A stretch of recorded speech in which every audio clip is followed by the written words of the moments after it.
அனைவருக்கும் வணக்கம். தினம் ஒரு சிந்தனையில் இன்றைக்கி போராளிகளின் தோல்விகள் கூட வரலாறாகி விடுகிறது.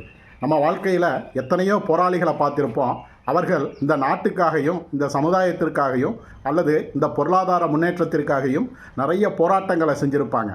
அப்படி அந்த போராளிகள் சில நேரங்களில் அவர்களுடைய இலக்கை அடைய முடியாமல் போயிருக்கலாம். ஆனாலும் அவங்க தொடர்ந்து போராடிக்கிட்டே இருந்திருப்பாங்க. அவங்க இலக்கை அடைய முடியாமல் தோல்வி அடைந்திருக்கலாம்.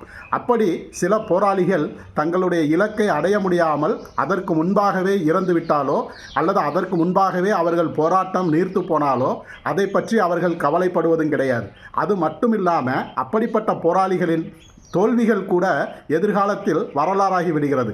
அப்படித்தான் இன்றைக்கி நிறைய போராளிகளின் தோல்விகள் நமக்கு ஒரு வரலாறாக இன்றைக்கி இருக்குது. அப்போ போராட்டம் அப்படிங்கிறது வெற்றி தோல்வியை தீர்மானிப்பதல்ல, இலக்கை தீர்மானிப்பது. நன்றி.